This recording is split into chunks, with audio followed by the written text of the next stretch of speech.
Bill Davis, Ancestry Lands, Ancestrylands.com. I actually did a short about this, but I'm going to talk about it in a greater detail. I'm talking about your next move in life. In life, we always have to be taking some sort of diagnostic, some sort of self assessment, daily assessment of where we are, taking inventory, as I usually have said it.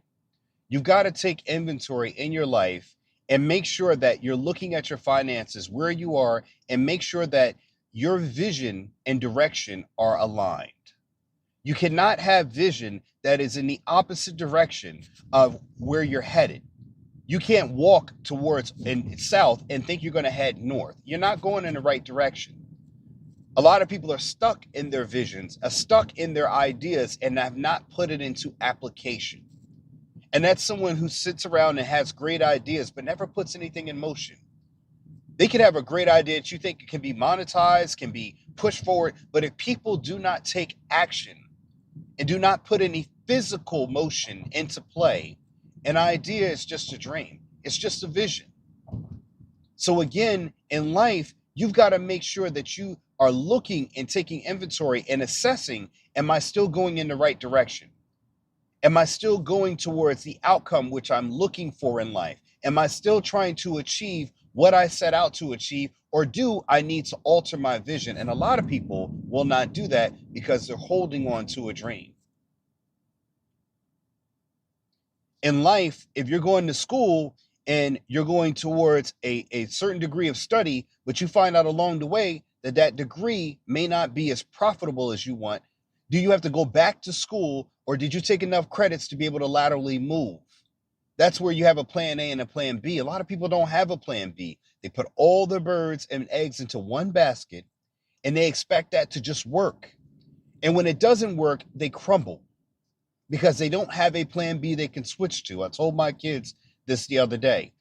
My daughter, she's, middle school, going into high school, and we're already talking about the mindset. Again, this channel is about land ownership and also the mindset, because again, when you start owning land, you're going to move on to other forms of wealth. You're going to start to look at, not only am I going to own land, I'm going to own property, I'm paying property taxes, I'm starting to accumulate assets. And with that asset accumulation, I'm now going to start to look at wealth in a different way, wealth building in a different way. I'm going to look at generational wealth. Some of these topics will start to ring home, and you're going to see yourself motivated with this vision of what life will look like when you die and hand off generational wealth. You're going to try to look at how you take care of your children beyond the grave. You might look at things like life insurance that I've talked about before, that I am licensed to provide you if you choose. Reach out to me. But you need to build these bricks and this foundation of what is your generational legacy that you're going to leave behind. And you've got to make sure that you're not ignoring life insurance policies that you could be getting, IULs that you could get for your children, or term life insurance that you could get for yourself and your spouse, to make sure that you leave something behind in addition to the land, in addition to the money market accounts, in addition to the CDs that you would buy to give yourself interest on money that you're saving. All these things need to be done in concert, in concession, cumulative. You need to do one thing after the other, or do all the things at the same time if you have the money for it. But again, there's a mind that thinks about these things that says, hey, I want to generate this level of wealth, level of security, assets that can be protected for the day that I'm not here. But again, your vision and your direction have to go the same way. You have to be moving at a way that you're done with the foolishness that you've experienced in your 20s. You're done with the silliness that you carried over into your 30s. And now, somewhat in your 40s, you buckle down. There's still time. Who cares if you've been locked up? Who cares if you've been in debt? I've been in debt. You can get out of debt. But again, what we do is that we look at the mountain that we have to climb and we say, I wonder how long it's going to take me to get up there. I say it would be a lot shorter if you already started climbing.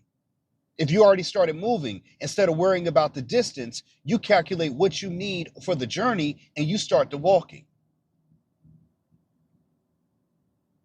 Because again, without any progress, failure is guaranteed. Until you progress, can only success be a possible outcome. But too many people are worried on the why, the who, the how, the what, if and can and when, or should I, or will I make it? Instead of saying, hey, I got that far up and now I saw there was a problem. I'm going to come back down and I know the way back up to where I failed. I know how to get up to that part of the mountain, but I know I need other equipment. So I'm going to come down here. I'm going to go back and get the equipment I need, and I'm going to get up there double the time because now I know the way. And on top of that, I know how to get me further than the point that I failed at. Now, that's what you would think if you were a person that was not concerned with failure and was concerned on success.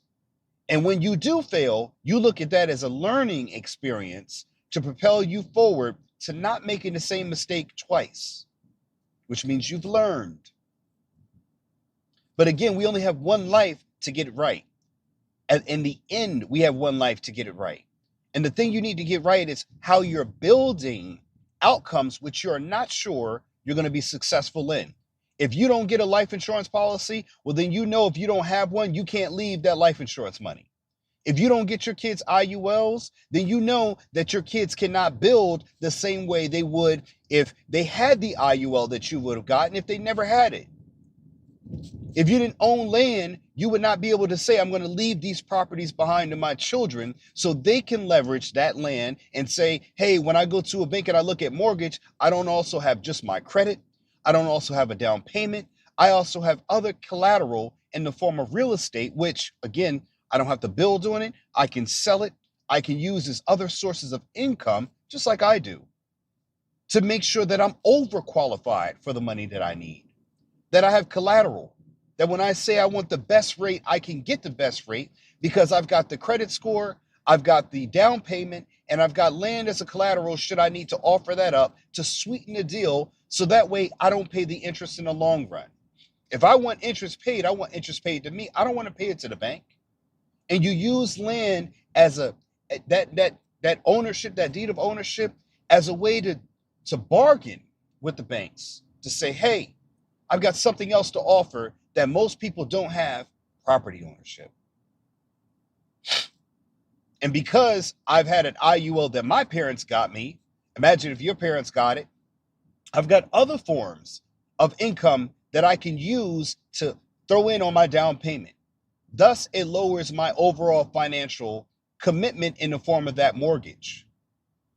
Now you're playing the wealth game at a different level from people in the middle class and even in the lower class. You now entered a different playing field in which you can operate. But like I said, that mindset is something where it starts, because you start building these things and you learn how to use them, how to use these tools appropriately to help benefit you. And the one thing that you're missing out of this fact is that now you can teach it. You can show the process to your children, because again, most wealth is taught, not educated. You don't learn it in school. You know why you don't learn it in school? Because it's taught by the families who do it generationally.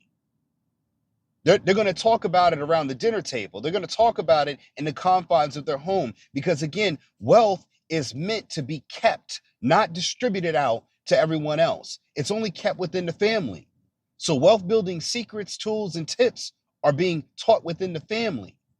Now, you subscribe to this channel, and the one thing I think you deserve is to listen to someone who's doing it, not just talking about it.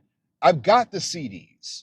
I went to Chase Bank over the weekend, and I went and got a CD at 4.25% interest rate.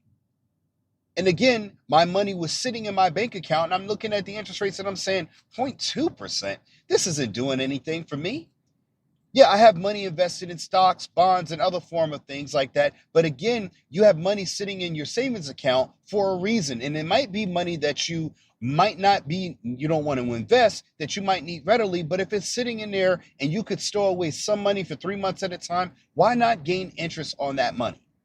Why gain 0.2% at Chase savings account?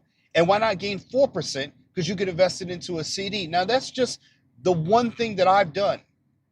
Now, I'm not saying that it's going to lock up and get me this great big amount, but again, it's better than me earning 0.2 and I'm earning 4.25. And the whole idea is that my money is working for me while it's sitting in the bank. It's earning more dollars. And I don't have to trade my work hours for those same dollars, which I've already traded those hours for work for. Those dollars can now go out and work for me. The more dollars you have working for you, you got an army of dollar bills, $1 million bills out there working for you, looking to bring you back $1. You're going to have, guess what? $2 million. Now, I'm not a millionaire, but I'm just saying that the idea of having your money work for you, you got to have a mind that's thinking about it. Now, I just thought about it because I'm looking at my accounts every day and saying, how much interest am I earning? It'll tell you in your bank statements how much money you've earned in interest from your savings account.